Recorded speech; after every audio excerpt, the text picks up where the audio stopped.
What's up, everybody? We are What's back. going on? Week number 5. Episode We are 5. here. We are happy to have you. Welcome back, Set Point Sessions. Austin Davids here, joined by my older brother, Andrew Davids. So, We are so excited. This is going to be great. Last week, we talked about flow state and how to try to get yourself there. This week, we're going to talk a little bit about failure. I think this is an aspect of sport that can apply to everybody. Everybody's failed, everybody has trouble dealing with failure. So, we are going to try to talk you through this. We are going to try to help you out to the best of our ability. And as a nice little extra piece here at the end, we've got a nice little Q&A, which is just chef's kiss. You guys sent us some questions. We got some answers. Please stick around and listen to it. Worst case scenario, just fast fast forward forward to the to the to the end. question Skip part. ahead to the last few minutes. It counts as a view. It counts as minutes listened. I don't care. That's fine. Just go ahead and jump ahead. So, um, like I said, we're talking about failure a little bit. I'm going to let Andrew kind of start us off, dive us in, and get started here. Go ahead. Yeah, so the expression is beauty is in the eye of the beholder, but I think failure can also kind of be in the eye of the beholder. Some people, have a situation or experience something that to them feels like failure. But if another person were to be in their same shoes and have the same outcome, they might not interpret that as failure. And so I think failure is kind of a personal interpretation of results. And when it is that personal, you have your own expectations, right? You have the thought that I should be achieving something or doing something. I should be getting a certain grade in this class or whatever, and then I'm not achieving this thing. And so you are interpreting that as failure. Um, it's one thing that I see a lot of high school students and high school athletes doing is tying their success to who they are as a person, whether that's success on the court or success in the classroom or um, whatever the case might be. They associate that success with being a better version of themselves, a better person. Um, and we have to remind our athletes, and I have to remind my students sometimes that failing and not meeting goals or not achieving something that you think you should does not make you a worse person. It does not diminish who you are and what your identity is as a human being, as a person. Um, so it's a really important thing to remember that, and I think it takes a great deal of maturity to be able to understand and live that. You can talk about it and you can say it, but to understand it and to know it and to be able to practice the separation of the success versus failure and who I am and what I mean as a person, um, to be able to separate that is a really, really important thing to be able to do. It kind of ties, in my opinion, what we talked about the first couple weeks kind of brings it all together. Like we talked about growth mindset, just things that we talked about here and there on previous episodes.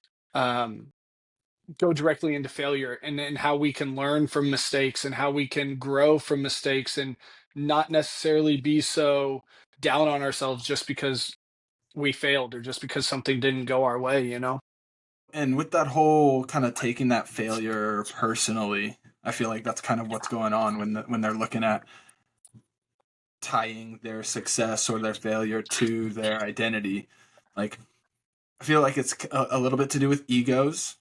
I think that's a big thing that kind of all teenage people go through is the development of their ego and who they are as a person and not wanting their peers to look down upon them or to view them in a bad light. I think that's just kind of growing up and becoming a person, whether it's athletics or with your friends at school or whatever.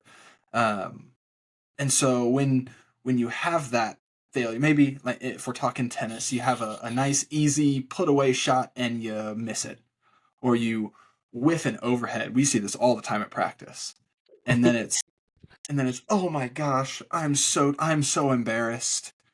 and oh, I'm so terrible. My overheads are awful. Well, we got to identify that as an opportunity to grow and be better at our overheads, or whatever the case might be, and not tie that to what my teammates think of me or what my Yeah. friends think of me. um Being and it's again, it's that separation of identity versus results. Like, we have to, you as an athlete, as a student, as a teenager growing up and going through life and trying to figure out who you are as a person, have to be able to separate those things. And um, it's, as strange as it may seem, it requires failure sometimes to go through that and to learn how to separate those.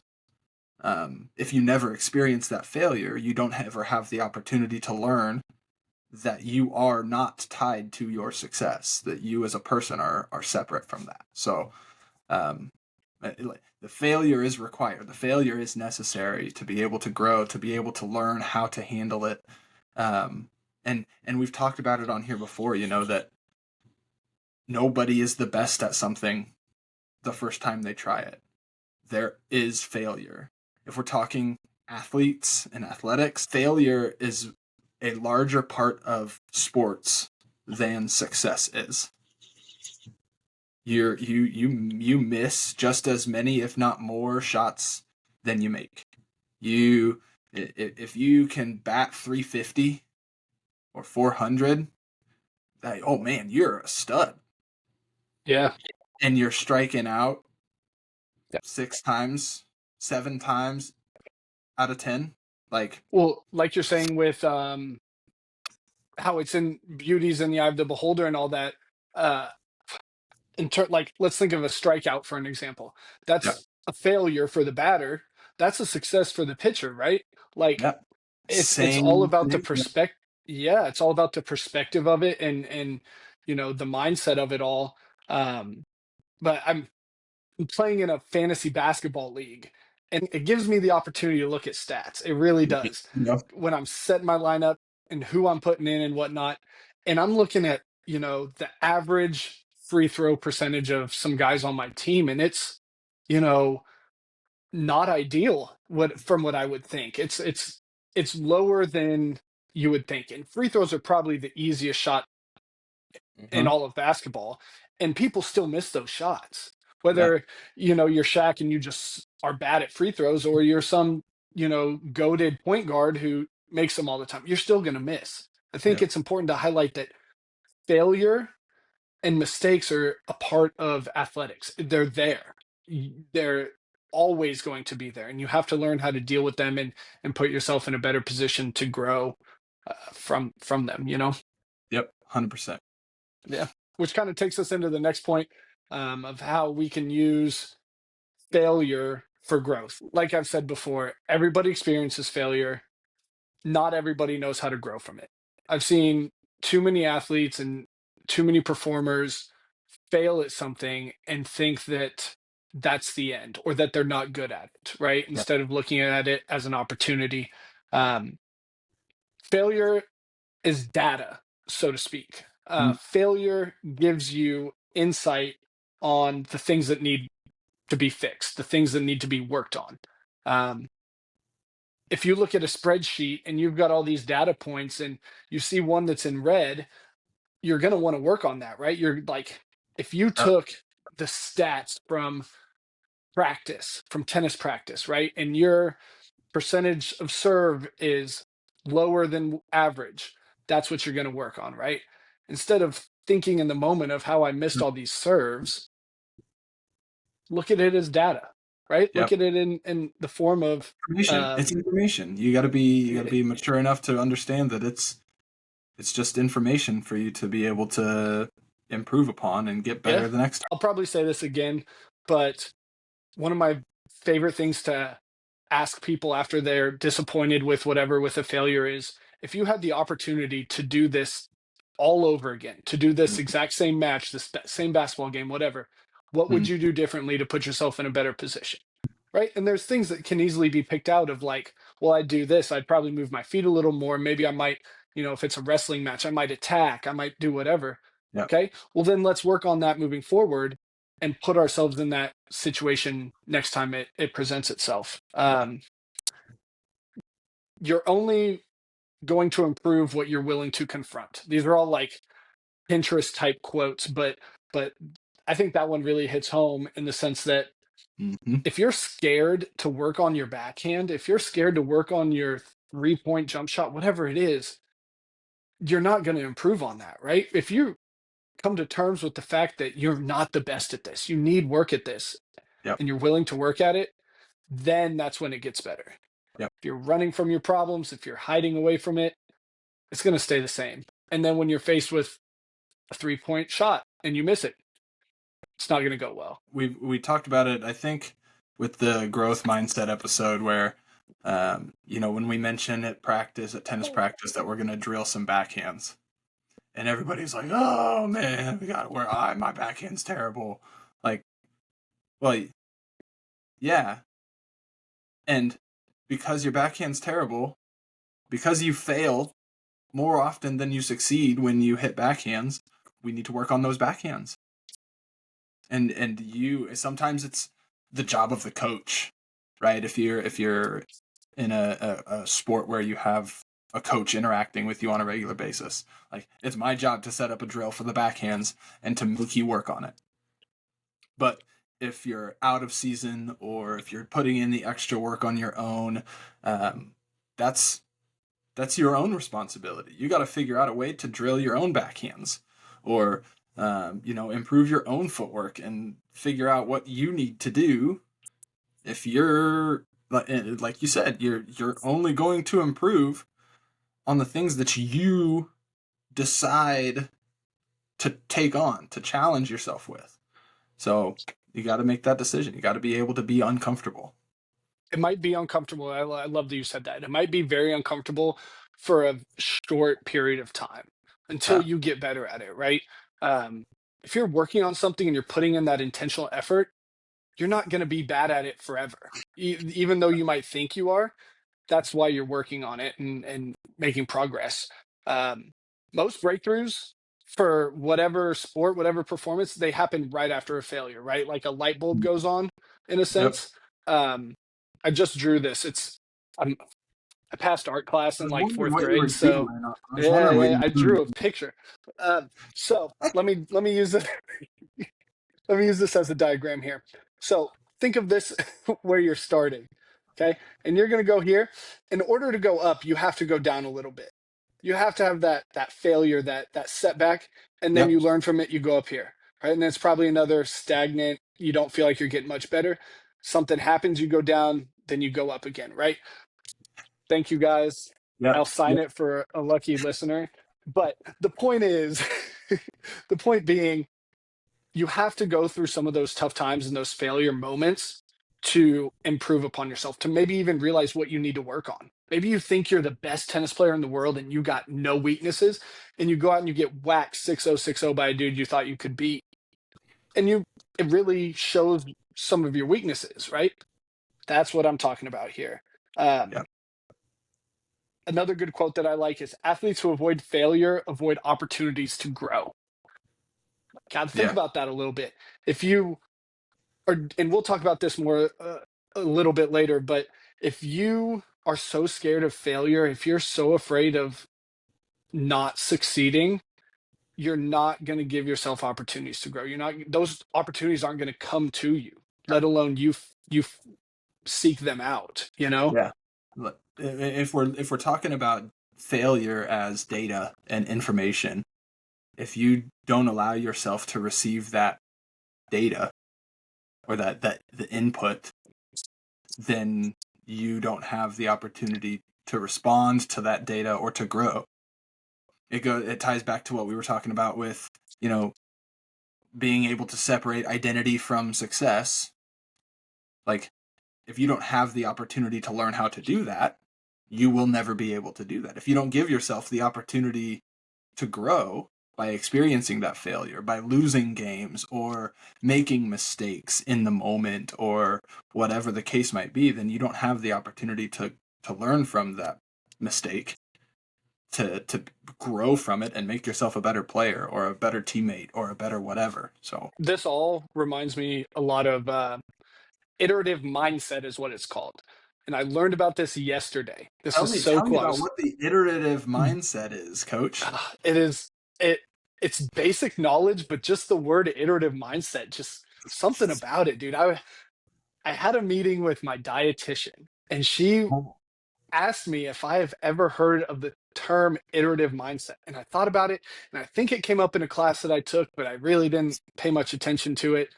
But I looked it up. This is such a cool thing. It's basically the mindset of believing that progress comes from trying something, learning from that, adjusting, and then trying again. Yep. So I'm going to use the example of snowboarding. I'm not good at snowboarding. I've actually never snowboarded. I might be really good at it, but if I go out Not and really. the I first mean, time I try to snowboard, if I go out the first time I touch a snowboard and try to go down a hill, I'm probably going to fail, right? But I might learn some things. I have two options at that point. I can quit snowboarding forever and be this sucks. I'm never doing this, or I can get back on that snowboard, make some adjustments. Maybe I'm leaning too far left when I need to be more in the middle. Whatever it is. Making those adjustments and then trying it again and going through that process until you become better at something. I thought that blew my mind that there's a terminology for problem solving yeah. almost. I'm the assistant facilitator for one of the academies in the Olathe School District. It's the Biomedical Engineering Academy. And we do a lot of engineering. Our engineering tasks and challenges are related to kind of the healthcare and the medical field. But we have to teach our students the iterative mindset, how to undergo the engineering design process, which is different than the scientific method. And so we have to teach our students the difference between those, and the iterative mindset being, okay, I've got a design, a prototype that I'm going to build that I think it's going to achieve this task that I'm supposed to do. Oh, it didn't work on the first try. What part didn't work?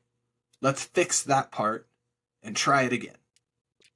So then attempt number 2 should be a little bit better than attempt number 1. Oh man, attempt number 2 failed also, but it was a different piece. Okay, let's fix that piece. How can we change that piece? Okay, attempt number 3, that should be a little bit better than attempt number 2. And by attempt number 5 or 6, then we get way better than what we started with at attempt number 1. If every time is a little bit better, if we have changed something small every time, then by the end of our design process, our prototype should be a success, and it should be way better than our original design. And a lot of times, the ending design looks nothing like the beginning, what we started with. And that was because of all of these little failures that we experienced, and that we weren't afraid to experience. That we didn't shut down, we didn't throw the project away, we didn't give up after we failed the first time. We kept at it, we changed, we adapted, we fixed the little problem. And that right there is the iterative mindset. How can I change things? What went wrong? What needs to be fixed? Fix it, try it again, and hopefully be a little bit better. Shameless plug for my social media. I actually made a video about this today. Check it out. Set Point Mental Edge, social media accounts, all of them. I want to know a little bit here about how to handle failure in the moment. So what I mean by that is more or less when something bad happens, when we consider a situation as a failure, we're probably pretty emotional in the moment. We're probably pretty worked up, beating ourselves up, probably saying some things. People might not want to talk to us, right? It's really hard in the moment to handle those situations. You got some tips, some tricks, wise words about Yeah, that? yeah. Arguably the GOAT tennis player. He's not my GOAT, but a lot of people's GOAT. Novak Djokovic has some really wise words about experiencing and being in an emotional state. And being emotional, an emotional response is human. We are all humans. When you are competing on the court, on the field, on the mat, wherever, you are still a human being and you still have that emotional response. And that is normal. It is okay. It is good to have that emotional response. It means that you're feeling and that you want to be there and you want to succeed. But the the most important part is being able to experience that emotion and then get it behind you and get beyond that split second, or that moment that caused the emotion. Sometimes that emotion is good. I'm really excited. Oh my gosh, I just hit the best shot of my life. Whew, my heart's really thumping, my adrenaline is going. That was awesome. But if you dwell on that for 3 points after, I'm talking tennis now, if you dwell on that, then your focus isn't where it needs to be. You got to experience that emotion, the excitement, the cool. Oh, that was amazing. Okay, next point, next ball, next play. We And see it a lot yep, in we see it a lot in like bad line calls, or yeah, a situation like a double fault or something, where we let 1 point affect the next 4 or 5 points, right? mm, And at that point, we're not able to put that behind us. We're not able to move forward from the failure or that negative situation we were just in. It's very applicable in tennis. I'm sure it's applicable in other sports as well, with bad referee calls, yep, dropped passes, missed free throws, whatever it is. yep. And if it's failure of your own, you can't let one mistake turn into two. Like I tell my players, don't make the same mistake twice. If you And we had this conversation with my doubles teams, that like my girls doubles teams this past fall, just not too long ago. Like you have a specific target that you're supposed to hit if you have a volley. If you miss that target and then you get lucky enough to have another opportunity in the same point to hit a volley again, you better not miss your target the second time. You have to correct your mistake, fix your failure, and hit the right spot. And if you're thinking about, oh crap, I missed my target 3 shots later and the point is still live and the ball's still going, and then you're not ready for the next ball coming to you. Like you've get the emotional reaction is fine, but you got to get rid of it. You got to put it in the past and focus on what's up next. Reframing your failure as feedback, like we talked about with the the the data and the stats and the numbers, right? Um, Being able to do that mentally is a huge skill that high level athletes possess. They're able to make those changes in their head. I'm not even sure failure is really a word for high level athletes. It's just learning opportunities. It's ways Feedback. to improve. Um, Feedback, exactly. Breathing and grounding after a mistake is another Yeah. thing I wanted to talk about here, in the sense that um, breathing for me is huge, because it's one thing, it's the only thing that you can control sometimes. It is the only thing that you can control sometimes. If you're focused on your breathing and you're controlling your breathing, you can breathe however you want, right? But if you're not, you're still going to breathe. It's always going on, it's always happening. So if you have the opportunity to control it, you might as well. You Yeah. might as well control it to the sense that it calms you down. You feel like you have power over something, and it helps you, not be so emotional Yeah. sometimes. One thing that happens, whether it's positive emotion or negative emotion, is your heart starts to race.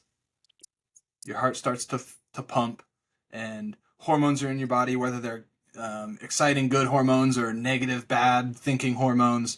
Like your heart starts to pump faster and your mind starts to race.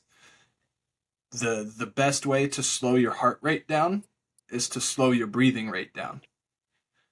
And so if you feel the mistakes in the moment, in a match or in a game, if you feel the mistakes start to pile up, take breathe. Take a minute, focus on controlling what you can control, take some deep breaths, and ground yourself in the moment, refocus, reset on what's to come, what needs to be done now, not what should have been done 3 plays ago. Um, and slow your breathing down, slow your heart rate down, you slow your mind down, and everything kind of comes back and resets. This reminds me of my favorite thing I like to do on these episodes, which is give practical tools and advice to help athletes and performers. There So we that's go. going to be our first one is breathing, just Yep. simply breathing. Andrew, you just touched on all the things that breathing benefits you for, and how you can use it to your advantage. You also kind of touched on another one, which is acknowledging the emotion, right? Being Mm-hmm. human, understanding that what you're feeling is completely justified, but not getting too caught up in it. Acknowledging the feeling and then moving forward from that feeling. Um, Yep. Sometimes the best way to do that is just stop. Just literally stop. If you need the coach to pull you out, get a sub in, whatever. If you need to go walk down to another court to get a ball, if you need to act like you're tying your shoe, just Yeah. stop and get yourself back, give yourself time to acknowledge that emotion and move forward. I feel like a lot of times sports move so quick. Sports are just going, going, going, right? And so it's easy to get caught up in feeling an emotion and letting that ride out when I we want need to give ourselves some time. Yeah, I want our listeners next time they're watching a professional or high level college, maybe sporting event, to watch for something like this, where they are able to stop and slow themselves down. I see basketball players like, especially not during a free throw, stop and tie your shoe.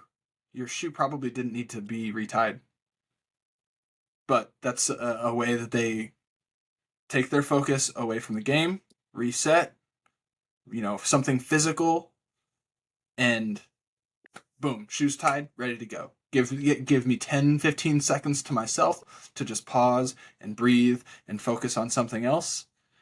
And then now I'm ready to go. I see it a lot on the tennis court. If somebody's really having a bad couple of points or a bad game, things aren't going their way. Okay, I need to stop in the middle of a point, tie my shoe. There's nothing illegal about tying your shoes. It just buys you a little bit of time. It helps you reset, gives you some moments to breathe and focus on what's to come. As long as you're using that shoe tie break appropriately and thinking about the future, right? And not dwelling on, oh man, God, I'm tying my shoe. Oh, I should have made that ball. I can't believe I'm down. Whatever. You gotta use it the right way if you're going to implement these tools. You got to use them appropriately and the right way. So One of my favorite things when I was playing tennis a long time ago was to act like there was something on the court, like a bug or a leaf or something that needed to be moved. And even if it didn't need to be moved, yeah, like walking up there, picking up the leaf and tossing it over the fence or whatever it is, just to give yourself that time. It yep. could be different for everybody. That was just my thing. Um, but find that thing for you. Find what it is. Um, Another thing we've talked about this in previous episodes. A physical cue. We talked, I think, about touching the fence with Drew, and I think we even mentioned straightening your strings when we were growing up. Right? It can be anything, something that grounds you back into the moment. Tying your shoes. Tying your shoes, uh, adjusting your hat, Yep. wiping sweat. There's infinite things that an athlete can do depending on their sport to give themselves the physical cue. Yep. That's one thing that helped me a lot. I think it'll help a lot of people. And then one sentence reframes. So what I mean by that is it can be one word. I love one word reframes, but it can also be a very short sentence. Um, Things like next play, next one, you got this. Uh, let's go. There's infinite amounts of reframe terminology that people can use. It's not about being perfect, it's about being better, right? We don't need to be perfect when we're playing these sports and doing these things. We just have to get better. And I think these tools can definitely help out with that. When we were talking about the iterative mindset, something popped into my head. Stan Wawrinka was a professional tennis player back from kind of when we were younger, and he had a tattoo on his arm, and when I think I don't remember what year, but he won one of the majors, and somebody asked him about his tattoo, um, and his tattoo says, "Ever tried, ever failed, no matter, try again, fail better." Ooh. And so Ooh. failure at the professional level, failure is always there. You have to recognize it, you have to be okay with it. Just fail better next time. We're not striving to be perfect. If we're talking about perfection, you're never going to get there. You have to recognize and understand that failure is a part of whatever you're going to do. But fail as good as you can. I love that. Fail better than you did the first time. I And so love that. it just popped into my head. I couldn't remember the exact wording of it, but I remembered that I really liked it when I heard about it when I was younger. Colin Connor was really big with that quote. Shout out Colin. I know you're probably not listening. You don't have any Shout out social. Colin. No, Colin, what a probably dude. What a dude. But miss uh, that guy. What a good yeah, guy. for real. I'll have to text him tonight and tell him that I was talking about him. I won't. I probably won't hear back for like 3 or 4 days, but that's okay. Shout out Colin. He doesn't. Shout out Some Colin things never Connor. change. Did you remember that tattoo, or did you have to look it up, or I like? remember that he had the tattoo, and I remember that it said something good and applicable to this conversation. I had to look up the exact wording, but I'll text it to you so you I can love that. it's I really good. It might end up as a tattoo on on Hey, my body. you I got might be some. Stan There you go. Junior. There you go. I Well, love you it. don't have a very good one hand backhand like Stan, but That's that's not true.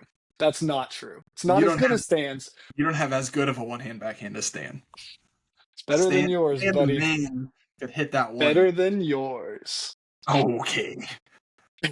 Anyway, we're gonna move on before we fight each other through the screen here. This is actually one of our questions that we got that we'll answer later on about how you can turn failure into fuel, basically motivation, right? To get better. Um, and so this we're kind of going through the steps of failure, right? Acknowledging the failure, what to do in the moment. When you Mhm. get through that process, how do you then take what happened and use it as motivation? Um, the most important thing here is to allow yourself time to reflect, in my opinion. Give yourself time to go through these steps and go through these processes in your head, physically, whatever it is, to figure it out. It's different for everybody, but there's some things that generally work. Breaking down what went wrong without judging yourself, right? You mentioned earlier about um, how people associate failures with taking away their value as a human.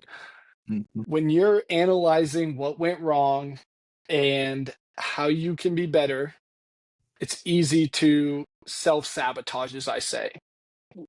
Yep. Beat yourself up, think things that you shouldn't think, and, tear yourself down. But the important thing is to put that aside and just focus on the truths. What can I do better? What went wrong? How The can I facts. improve? The Focus on facts. Shout out Drew. Shout out Drew again. He the Yep. Even if it's in a situation like golf where it's not something you've done your entire life, or it's a sport that you've played every day since you were 5 years old, right? Give yourself the ability to analyze without judging yourself. Um, we've talked about setting goals and being process driven, as opposed to results driven, right? Um, I think that is one way to look at it, to turn it into motivation. Um, that it's a journey, right? It's a long drawn out process, and wherever that failure is not the end of that journey. There's more to be had. Yep. Um, Looking forward to that and being excited for what's to come. How can I get better? I can't wait to see where I go from here. are all things that you can think and, train your mind to do Yep. after failure to push What yourself. one of my favorite things when a player comes off the court and they've lost a match is, God, I feel like next time I can get that guy. If I have a little bit better of a second serve, if I don't miss so many easy balls, I feel like I can beat that guy. Like, now we're process driven. Yeah. Like, now we're thinking about, okay, how are we going to beat that guy? Not oh man, I'm so mad I didn't beat that guy. Like, the using that failure as data, as feedback, giving you something to look at in your practice sessions, giving you something to work on. We break down our practices at the beginning with a mindset breakdown. We gotta go in every day to practice with a couple of things that I want to work on and get better. And if we're using that feedback from our failure appropriately and in the way that we should, that's giving you the things that you should be trying to work on. I don't need to work on making my first serve better if I have the best first serve on the team. If my second serve is the worst second serve because all I do is smash my first serve, but when I miss it, then I tippy tap my second serve, well then now we got to work on your second serve. Like, you've got to have you've got to listen to that feedback and then use it and apply it into the future. Motivation, not punishment. Push yourself to be better. Don't beat yourself up for not exceeding those expectations. We just had a great episode talking about failure. I hope you guys, as listeners, got something out of it. Again, it's important to highlight everybody goes through failure, everybody experiences it, and you can get through it. The grass is always greener, right? Quick shout out and welcome to those that skipped ahead to the end of the episode. We're glad you made it. Happy you're here. This is where the fun happens. This is where the going gets. That's exactly right. This is something that I want to do, if not every episode, at least every other episode. We'll see Yeah, how many questions we can get. But hopefully this sticks, and maybe we can dedicate a whole episode to just answering questions. I think that'd that's be we great. may. Anyway, we're gonna start. We got a bunch of questions, and by a bunch I mean like 8. Hey, And so we're going to start with some of the serious ones first, some of the ones that tie into sports psychology. And then I think I've got 3 kind of just silly, goofy ones that were left to us by some very great people. Um, and we'll answer those as well. So I'm going to ask Andrew the first one here. yep. And I think this is a great question. And I know you've kind of battled with this before in your past. Mm-hmm. The question is, how can student athletes handle situations where the student athlete, and a coach don't vibe, but how can they do that without sounding whiny? For those that know me and my athletic background, kind of know that I had a coach in my past that was not necessarily a great coach. Not on the same page with a lot of things, not didn't see eye to eye with a lot of things. And the most important thing, I think, is to be able to separate the sport from the coach.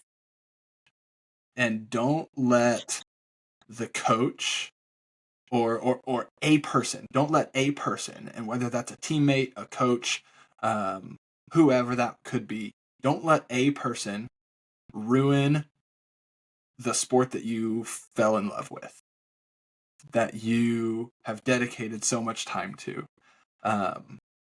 Your relationship with the sport should be, hopefully, bigger than your relationship with this person. And hopefully that this person, whether it's coach or whoever, is not your only connection or your only go-to. Hopefully you have other people, whether it's an assistant coach or a different coach or a club coach or a family member that has some experience with the sport or whatever the case might be.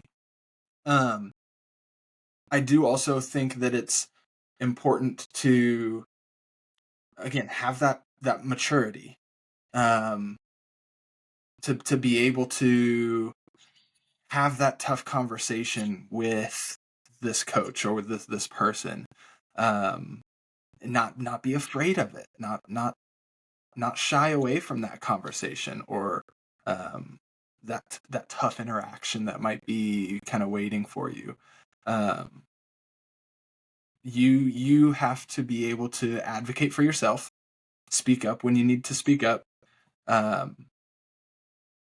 and then if the response or the answer isn't what you're looking for, like there are certain situations where the authority is the authority, and you just kind of have to move on and accept it.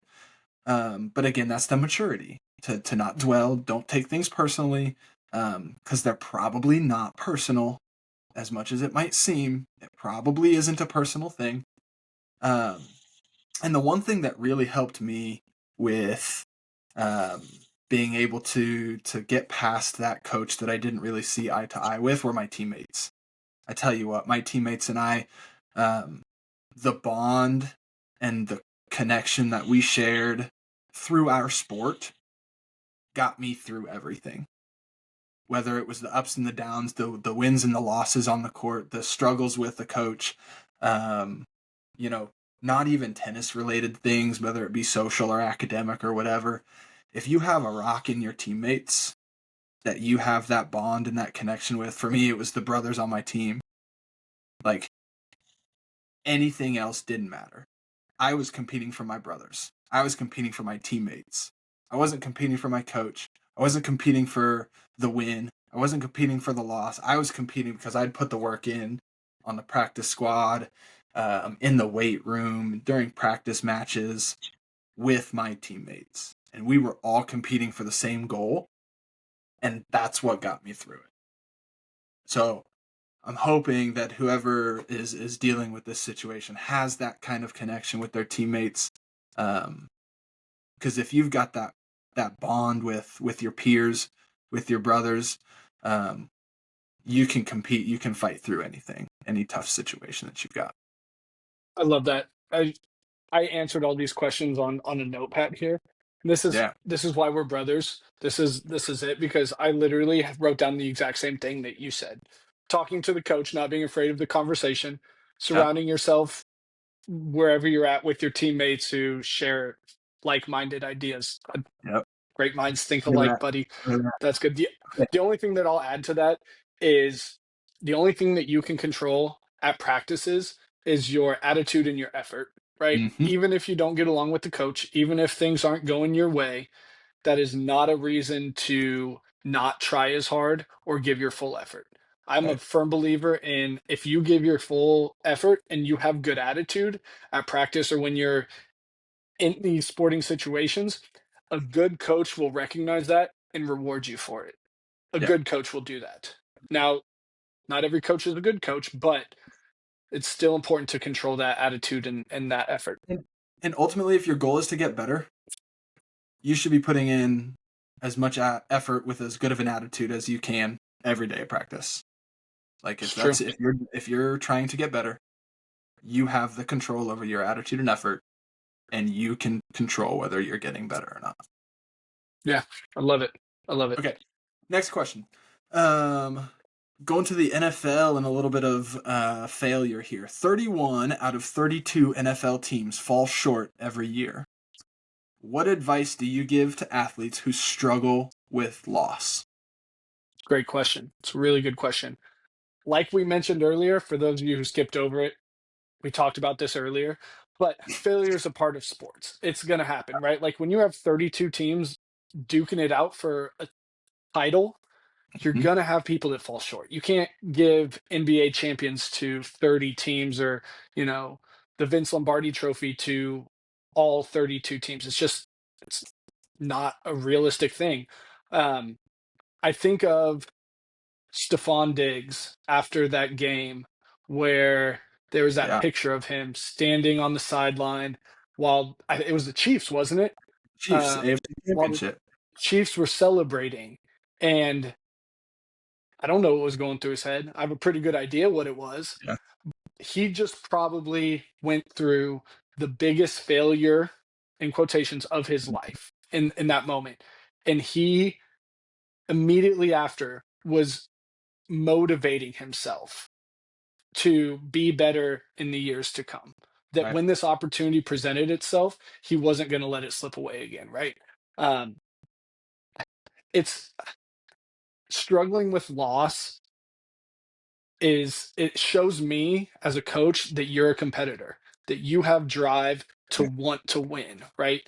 Which is a very, very good quality to have as an athlete, but you can't always win.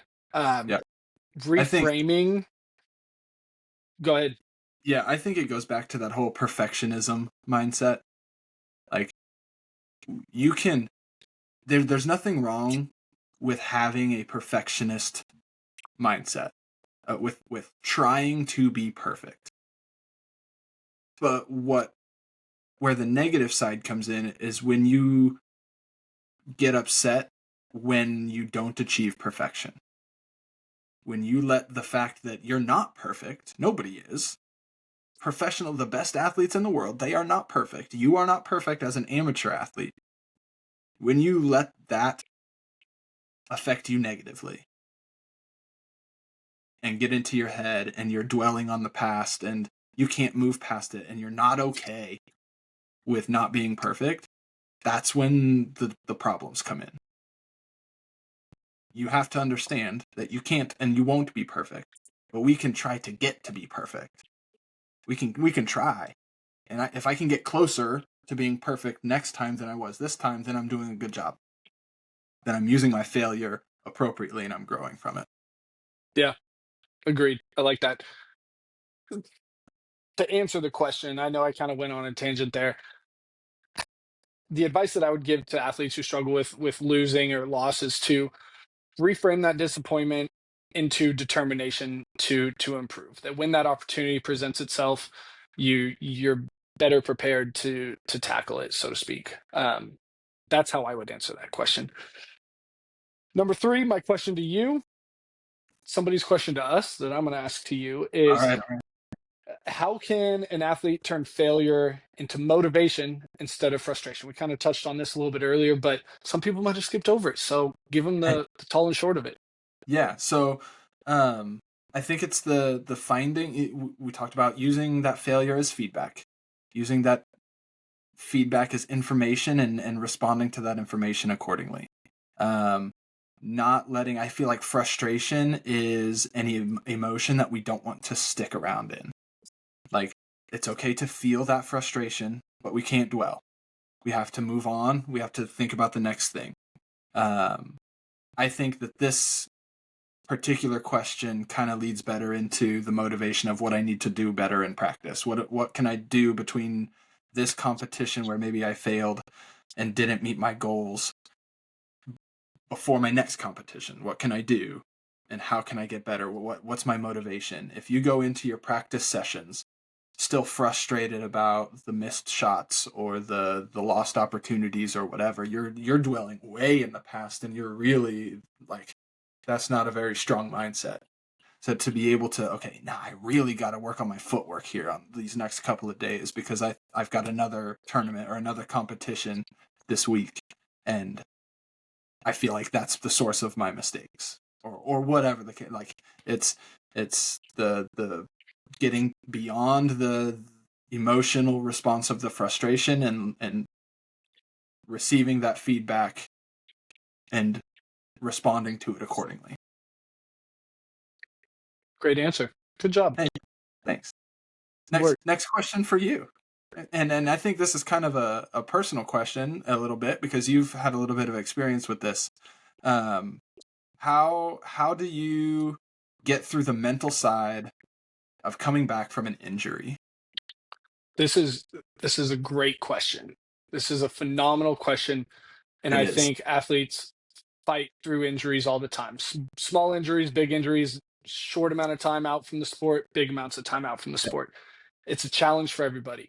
I'm going to go off on a tangent. I'm going to try to keep it short, but when I was in college, I had a scholarship to play and everything, and it was great. It was fun.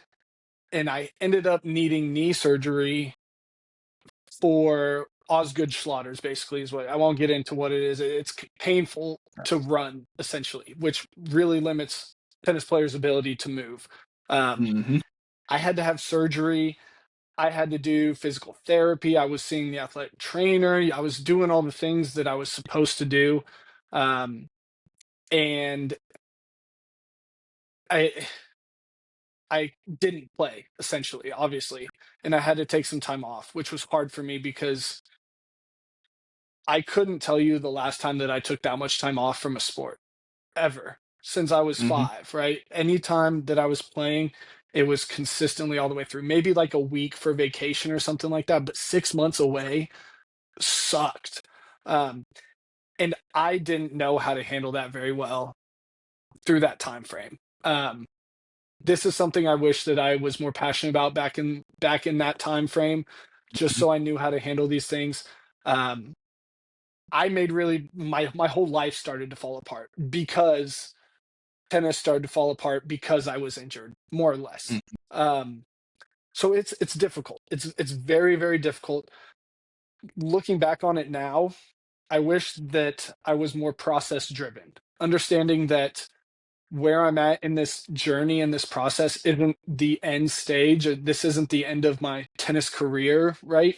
Um, that there's more to it, and I need to work to get to where I want to be.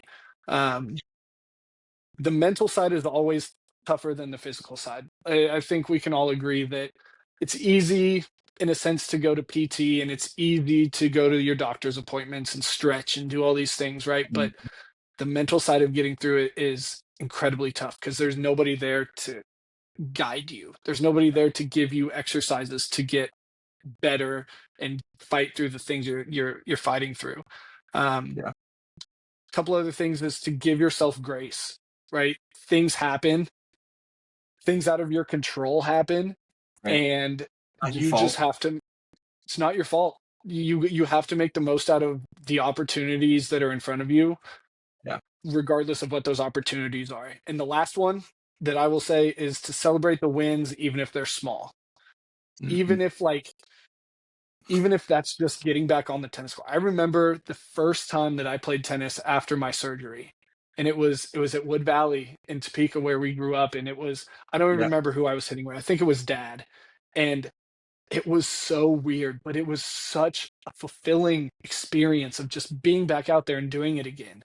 That Yeah. didn't mean that I was back on the, collegiate team or playing at the best of my ability, but it was a win, and I think I should have celebrated those things more, Yeah. to give me that joy and that motivation to keep going, and what's the next win that I can celebrate? Now I know that you've had some athletes who have dealt with injuries, big, Yeah. small, whatever. You got anything to add to it? Yeah, I do. I've got two things I think that I'd like to add.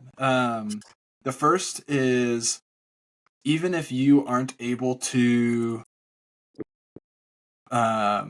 compete with your team on the court or the field or whatever, you can still be a part of your team.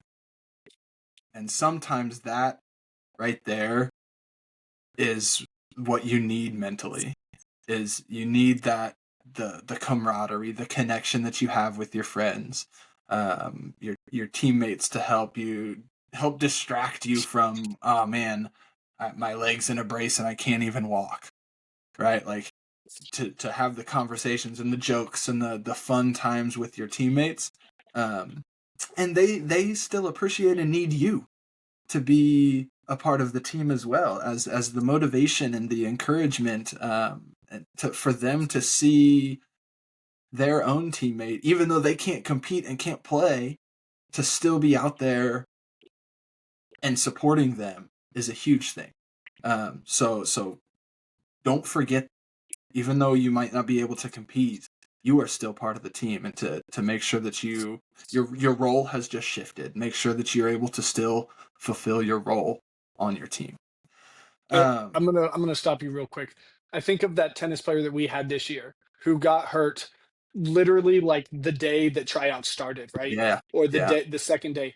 And yep, she showed up to practice and she showed up to meets to encourage her teammates and be, seen and heard as a Yeah. teammate. That And that was she was a newcomer to the program too. It's not like yeah. she had an established friendships or relationships with the teammates. She Like I was was, new to this program, the city, the yeah, state, to the everything. country. She moved to the country like 3 days Yeah. before school year started. I was super Yeah. impressed. Okay, my next thing that I was gonna add, I I use this analogy a lot when I'm talking about improving daily ability, and how long term progress can be measured like a stock market chart, where if I look at a 7 day stock market pattern, there's ups and downs, and there's not maybe any real growth from Sunday to Saturday. But if I look at a 2 year stock market growth pattern on a good stock market chart, it's going up and down, but there's a general upward trend. And so I talk about that with, you know, you might feel like last week you were playing better than you are this week, but maybe we're just in a downward, we took a dip in the stock market. We got to keep working so that our stock market trend can continue to rise. I feel like with injuries, it's like a huge dip in the stock market. And it's going to kind of have to be a long process to get back to where you were. That probably isn't going to happen overnight. But the therapy, like you mentioned, the physical, the stretching, well, maybe those are little bits of going up. The first time you get back on the court, maybe that's a little bit of a bigger jump. Like Hmm. the tiny wins, those little things that you should celebrate. Like, think about where you were when the injury happened, how low you were on the stock market. Well, now you can walk again. That should be you're a little bit better. I can toss a tennis ball and swing a racket. I might not be able to serve for real, but that's a tiny win, and I can do that. And so it's that long term perspective. The day to day is really hard. I get that and I understand that. But if we look long term at where we were in the past, the growth that we've made recently, then hopefully that allows a little bit better perspective, and a little bit, it kind of hopefully sets your mind at ease a little bit, I think. Those are all really good points. Like those are all really good ways to help yourself through an injury on the mental side, just as much as the physical side. So we got a couple more here. These last two, I love these. I love these last two questions, and I'll explain a little bit later why I love them. But I think it's your turn to ask me. No, It's it's your my turn. turn to ask you. Oh, okay, okay. How do you deal with athletes that intentionally do not put any pressure on themselves simply because they don't want to deal with failure? It's a great That's question. what a question. Um, in my experience in our program so far, and granted, my head coaching career is shorter than others, and it's much, much shorter than the person that this question came from. Um, those kinds of athletes have ended up well outside of our top group of competitors. Um, One of the things that I had to really change my mindset on when I became a head coach was that not every athlete is going to take tennis as seriously as I do. That at the high school level, a lot of people play tennis because they want to be on the same team as their friends, or because their mom and dad made them try something new. And they're just out there for fun, like for a good time, to try and get some extra steps in after school. And for me to understand that as a coach really changed the way that I approach those players. And not necessarily how hard I push them, because I still try to push all of our athletes as hard as I can in a healthy way. I still want each athlete to be as good as they can be, and to achieve as much success as they can. Um, but not everybody's going to take it as seriously as I did when I was an athlete, as seriously as I do as a coach. Um, and so having that understanding, I think, kind of changes the way that I deal with those types of athletes. Um, I also think that it's a good conversation to be had with that player, probably in a one-on-one situation of what's going on a little bit down deeper, maybe. Um, is it the afraid to fail? Is it because you think that maybe you have that tie, the success tied to um, your identity? Are you unable to separate that? Do you think that people are going to think of you less if you don't achieve this goal? Or whatever the situation might be. I think that's a conversation that should be had, especially if it's one of maybe your higher level players. Um, that is, kind of a corner piece to a team. Those are the ones that hurt when they don't want to play, or they go, maybe they've achieved something in the past, and now they have to try and live up to those expectations and do it again, or maybe they don't want to deal with that. Um, and I think that having that kind of one-on-one individual conversation that's a little bit deeper than the sport, I think is um, something that I would do if I had a player like that. So that's a tough situation to be in. It's a tough thing to try and handle as a coach. It is, absolutely. Both of this question and the next one came from our parents. One Yeah. came from our dad and one came from our mom. So, um, for those of you who don't know, our dad is a head tennis coach in Topeka, where we grew up. He's been doing it for a very, very long time, and Over 30 years. over 30 years. And so, um, I love that he asked us this question, that he wants to hear the answer to it. I'm going to answer it. I like what you said. I'm going to kind of approach it in a different way, though, Go for in it. the sense of, in this imaginary world that we're living in, this person that doesn't put pressure on themselves because they're afraid to deal with failure is a high level player who is good enough to be in those situations, but is just kind of avoiding them. I think you Yeah. mentioned, avoiding that pressure. Um, I don't think it's a bad thing to just play sports for reasons other than wanting to be really good at them and winning and stuff like that. Right. But I don't think that's what Dad meant when he asked this Sure. question. Um, when high level athletes do it, it might be a little bit more of a concern, so to speak, where they feel like if they don't try, then they don't fail, right? And if I don't fail, then everything's good and Mhm. everything's hunky dory. Um, I think as coaches, some things that we can do is try to reframe their mindset about it without necessarily intentionally trying to reframe their mindset. You know what I'm saying? Yeah. Um, Kind of push them in that direction, so to speak. Make them make that decision for themselves, but encourage them and push them. Um, Yep. And I think y- that's kind of where I was trying to allude to with having that one-on-one conversation with them. you yeah, know, kind of showing them the light and showing them the pathway, and then hopefully allowing them to walk the path. And you walk with right, them, right? You exactly. let them know that I as your coach am here with you the whole way, and you're not going to have to deal with whatever failure you're afraid of. If you reach that, like, you're not there alone. I'm with you. Your teammates are with you. If it's a doubles team, your doubles partner is literally right there with you.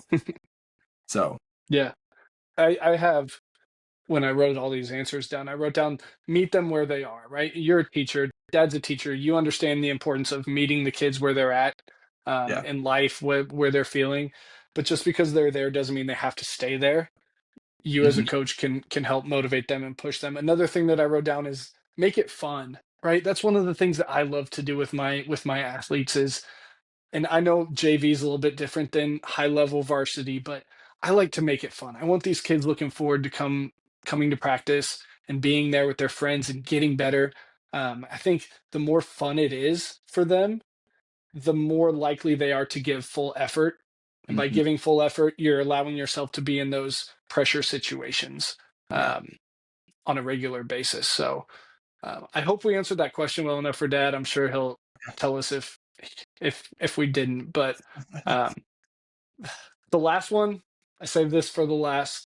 Yeah, obviously. I know you've got some things to say about it. I I also do. have some things to say about it. I'll let you ask.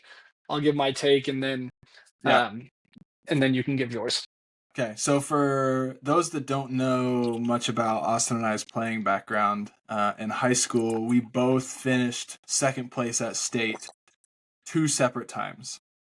Um, and so this question from our mom is kind of touching on that. She asks, "How did you view placing second at state? Was it a failure or just a bad day? And how is your take on that different now that you're adults?" I love that mom still thinks about this because I really do. Obviously, it's an emotional thing, and um, I think we wanted it so bad. So I'm talking more of our doubles, our my sophomore year, your Sorry. senior year, um, that it was kind of an expectation the entire season, which Yep. is a lot of pressure, right? We've talked about pressure on here before. It's a lot of pressure. I think we handled it really well. I really do throughout the season. We had some losses here and there to some really good teams, whatever. Um, in the moment, like I'm thinking immediately after the match, the day after, whatever, it felt like the end of the world. It I I'm getting choked up thinking about it because I remember sitting off by the bleachers and background. We're in McPherson and we're playing against McPherson in the state championship. 90% of the crowd is cheering for the opposing team. That's hard to handle as athletes. But I remember sitting there after the match, after losing, and everyone's coming up to me, "Good job, great season, man. You did awesome. This is great. Like, nothing to be ashamed of." And I am physically sick to my stomach sitting there watching people like I thought something was wrong with me. I was afraid that I needed to go to the hospital. That's how bad I felt. And people are around me celebrating people that weren't us, right? It Yep. it hurt, but I'm going to kind of explain this as best as I can. It hurt me because I felt like I let you down because it was your senior year, right? This was something that you wanted really freaking bad. And I think in that moment, I wanted it bad for you. I also wanted it. Don't get me wrong. That'd be so cool to say I'm a state champion as a sophomore, right? But I wanted to win that match for you, um, because I knew I still had 2 more years to play. But this was your last high school match, and I hated. Hated is not even a good enough word. I despised feeling like I couldn't get you what you wanted. Um, I also made note that as I'm thinking about this earlier, that we pretty much had everything stacked up against us in that match. We like you think about the shots that they were hitting as a team, the crowd, the wind was really bad if I remember right, the location. There was just a lot of things that weren't working for us, so to speak. And hindsight's always 2020, but I think we did a great job of navigating those things as best as we could, right? Of taking the things that were given to us and making the most out of it, giving our full effort, not giving up because we're in a hostile environment with, the Yep. home crowd or whatever. We tried, we gave everything we had, and we still came up short. I wrote down that's not failure, that's part of the process. And Yep. I'm thinking of you who go on to play college tennis and me who little bit of college tennis and now we're both coaching and I coach like tennis is still a part of our lives. Yeah. If that was the end all be all, I think this would be a different story, but we're still doing these things. And so a couple other things that I have here, I think now as adults, um, my take on it isn't necessarily different, but I'm going to hate myself for saying this. I'm glad that it happened. I'm I'm glad that it happened because because as an older person, I think I have a better understanding of losses in the moment, handling those losses, and not quite reaching the top. And so in my business and my world of study with sports psychology, that's a big thing, right? Yeah. So I think I'm able to help my clients and my athletes through those things, through That's those moments. that's a good perspective to have. This isn't the end. There's always more. There's always something that's going to be down the road, whether it's recreational or you're a professional journey, whatever it is. Two things, and then I'll let you talk. I think it's made us better coaches. I really think it's made us better coaches in pressure situations for our players and how we pass on information to our kids. I just think that it's really improved us now. The second time I got second at state, my senior year, whole totally different vibe. Yeah. I'm so serious because I'd been there. I took ninth my junior year, and so my expectations of getting second, they weren't there, right? I won that semis match to go to finals, and dude, I was chilling with the second place. I was fine. I just had a 3.5 hour match in the semis to get there. I knew that it probably wasn't going to go my way. I had fun with it. Different vibe, but I know that mom's question here is in Yeah. regards to our doubles one. Yeah. But that's what I got. I'm interested to hear what you say. Yeah. Yeah. I like the point about I think it makes us better coaches. I think in addition to what you said with it, I think that it allows us to relate to the players in the tough moments better. Like we've been there. I know how much that hurts and will hurt for a long time. Like I've been there. I can connect with you on that. Um this I'm thinking about this as you're talking about it, and I don't think we've ever talked about this. Like me and you. It's like it's literally a don't talk It's about this don't kind of bring thing this in our up. family. Don't talk about this. Um because it hurts and was like that big of an emotion for all of us, I think. Um it's kind of backwards for me. The first time that I was at state in the championship match, it was like, yeah, we're probably not winning this match. Let's go try and have some fun. Again, it was against McPherson. For me, both of my state championship losses were against McPherson, so I've got a little bit of animosity to that town and A that little bit. school. Nothing personal, but it's actually all personal. Um,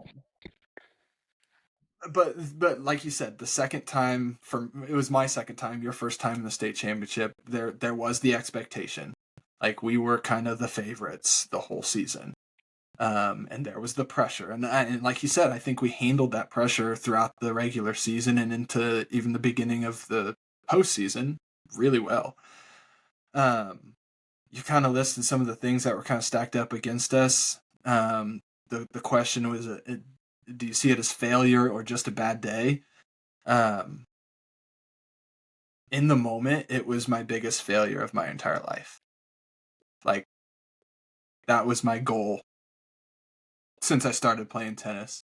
Since I started hanging around high school sports with dad as a coach and things like that. Um, that was and even still to till this day probably my biggest failure on the court. Like with the stakes that were present in the match and the pressure leading into it and the expectations that were there. Um, but ultimately, I think because it was a bad day, tennis wise for us, it led to that failure. Like, and now I can look back on it and say, yeah, our level of tennis wasn't probably as good as it could have been or should have been. And because of several different things, they put us in. They did a good job of making us play poorly. That's a Bill Self thing right there. Like make your opponents play bad.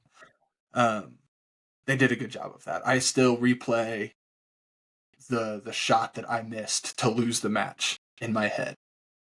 Like I still do to this day. It was a backpedaling kind of over my shoulder mid court overhead lob in the wind. That was just tough to handle. And they had done that kind of the whole match. Like they just put us in a tough spot. But gosh, that immediate emotion right afterwards. The like you were talking about with people coming up to you, oh man, good job guys, that was such a great season. You guys played great. Like, shut up, get out Yeah, of my I face. don't want to hear it. Get out of my face with that. Like, I'm sorry. I appreciate you trying to be kind, but this isn't the moment. This isn't the time for that. Um, the for me, it was um kind of a quick reset and a quick turnaround in the following days because I had college tennis to get ready for in a Mm. couple of months. Um, and I had kind of put that behind me to be able to focus on my next step, what was coming next. And you kind of mentioned that as well. There's even in your lowest lows, after your worst failures, there's always something more. Um, I don't know if my take on it as an adult has changed a whole lot. And I think my personal view on the whole situation, I think, has kind of evolved as the years have gone on. I don't like talking about it. I don't like thinking about it. Um, the state records that I have that we hold together that we set during that season, they're cool, but They don't like really matter. that was the goal. Yeah. That was the end all be all, and I think that's kind of how we that was the standard that we set for ourselves.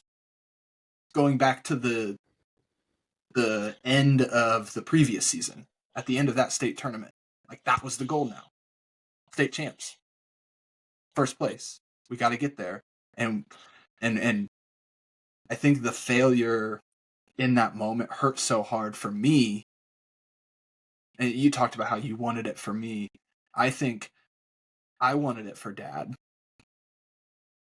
to be able to say that all three of us would have been able to do that would have been huge. Um, and I think that's what hurt most for me was the fact that I couldn't say that anymore. That wasn't going to be something that we all had shared. Um, and now I'm getting emotional about it. Right? Yeah, I'm a grown man. This is why we don't talk about this, Austin. Mom, why did you? This is great for the views, buddy. This is great. But yeah, like Mom, that's who no I more wanted. questions for mom. No, Mom, you can't ask any more questions. I'm sorry. You cut If off. you want to have these tough conversations, come have them in person, not via Or podcast. don't. Or just don't have them at all. That's fine. Ugh. You I know, like think that's what it was. Like it's just and and and it's something that we've had to live with and adapt with and grow from and become better coaches, better people because we have to deal with the hard stuff. Who I, knows what life would have had in store, how we would have handled situations differently had we won that match. I don't know. Like you yeah. never know. There's an alternate universe out there where we won that match. Yep. There's somewhere a version of me is living the life knowing that he was a state champion. Whatever, right? I think that just to dive a little bit more into it, I think the reasons that we felt like it was a failure show a lot about who we are, right? You wanted it for Dad. Yeah. You wanted it for somebody else. I wanted it for someone else, right? Yeah. Like I don't want to brag on us or toot my own horn, but like I think that just shows the selflessness that we both have, and that carries No, into our coaching you know who that came from? That now. came from the lady that asked that question. Mom. Like that's why we are who Yeah, we are. yeah, So that's it's a great way to put it. If Dad's not crying, he might be by the end of this. But I remember the there's a real thing like trauma blocking, right? Like you something bad happens and you just block it out. yeah, like all this stuff I that I don't just dug remember. up out of my past. Yeah. Good job. This is like therapy. Um, I don't remember the match. I truly don't remember the match. I remember the court that we were playing on, and I remember at certain points looking into the crowd, and the only person that I saw, like that I recognized, that I associated with, was Dad, and he was standing there sunglasses on, cold face, just locked in, right? And I remember that was one of the only times that I have seen dad cry was after that match. And that was like heartbreaking, right? Like, sorry, dad, but like, I don't know. That's a whole different conversation for a whole different time. But somebody that you know that he wanted that just as bad as we did. Yeah. And the thing that I can hang my hat on is that he got it. He eventually got it, Yeah. right? Like I think he had state champions before we played, but when he had that run with the boys a couple years ago, I'm yeah, I'm emotional thinking about it, but just like Yeah. how happy he was and how um excited he was for the team. Yeah. And like I was pissed because I wanted to be the person that gave that to him, right? Like, screw you guys. I want that to be me. But like the maturity, and I probably didn't have as much as I thought I did, but the maturity in me was like, he has that now. And whenever he retires, whenever he's done, he still has that and he will have that. And that's recent. And that's something that like he worked with those kids day in and day out. And he knew that that was going to happen. And like he believed in them. And so that makes me feel better knowing that we Right. didn't leave him high and dry for the rest of his life, you know, that he ended up getting it. So, oh shit. Did, Right. didn't like that. We're no more No. question and answers. No more No. question and No. answers. So now that we are past the emotional aspect of these questions, we're going to get into some goofy, light-hearted questions. So thank you for the people who put these questions in because you're You're really helping us out here. bringing up the Thank mood. you. Bringing up the mood. The first question, and this is one I'm very passionate about. I'm so And serious. I'm pretty sure we have different answers about this. I'm pretty sure we do. We'll find out. When is the proper time to start listening to Christmas music and watching Christmas movies? You first. Christmas music 2 weeks before Christmas. You can start watching Christmas movies start of December. That's fine with me. But listening to Christmas music 2 weeks ahead of Christmas time. That's my take. I'll fight anybody on this one. Music after the first snowfall, after the mood is set. That can be whenever, right? If that snowfall is in the beginning of November, dude, put that Christmas music on. I'm going to remember that snowfall until Christmas time. But if it doesn't snow until mid-December, you're not listening to Christmas music until mid-December. I'm What if it I'm doesn't so snow? serious.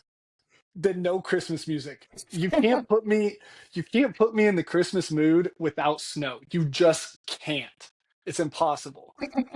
I, I hate That's Christmas the music. most You can absurd answer that I've ever heard to this question. it's it's my answer. Ask my wife. I hate Christmas music. I I don't like it hate either. I hate it. Until the snow falls, then I'm all for it. Then bring What if jingle what if the bells, snow the falls? snow. Oh, What if the snow falls and then it warms up because we're living in Kansas and it warms up to like 70 degrees during the week of Christmas? Are you that still bumping happens. music and Yeah, jingle because bells? in my mind, in my mind, I'm still living in the snowfall, buddy. I'm still taking the dog out for a walk with the snow falling and the street lights. That's where I'm living. That's where I'm at, even if it's 70 degrees. Okay, Now, well, for movies. movies after Thanksgiving. I think there's maybe like a week or two, which would match up with yours in the beginning of December, right? But anytime after Thanksgiving, I think there's a fine line of I she might be able to hear me, so I'm not going to say this too loud. I refuse to put up the Christmas decorations until after Thanksgiving, and she's trying, dude. She's trying so hard, but I Strong. keep putting it off. Keep putting it off. You can't make me. You can't make me.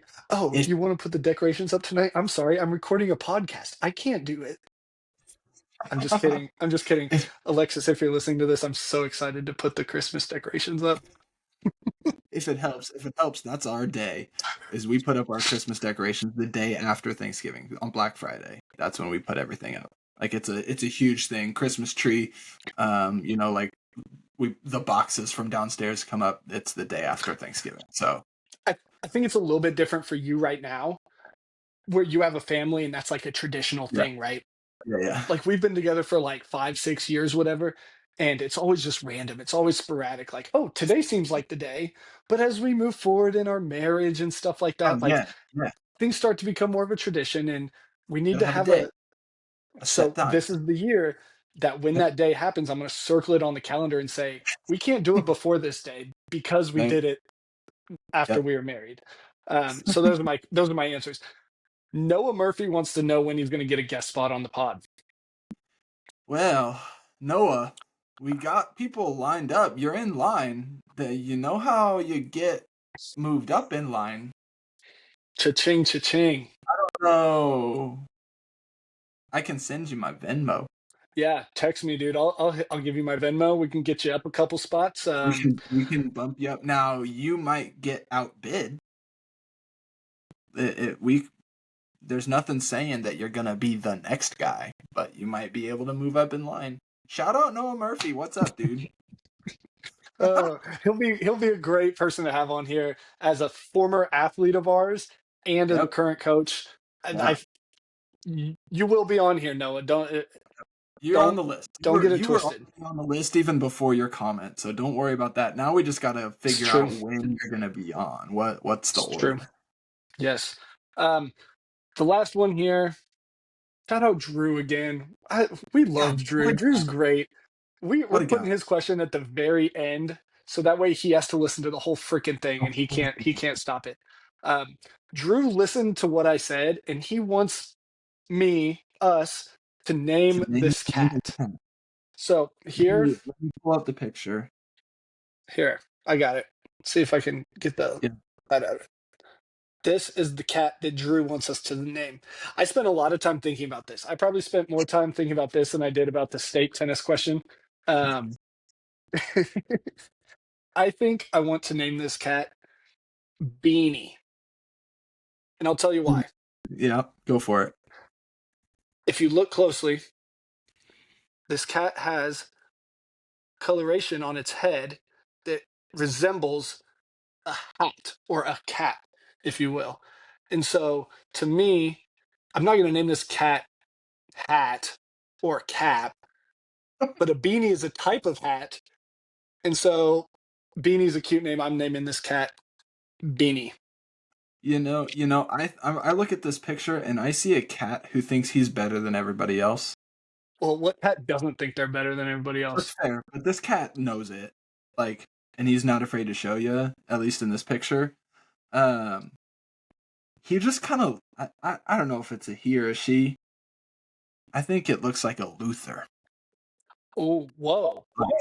Like, Luther. That's, that's what I'm going with. I'm naming the cat Luther. So you can go with that, or you can pick your own own name. If you don't like Beanie or Luther, then sorry, we can't help you.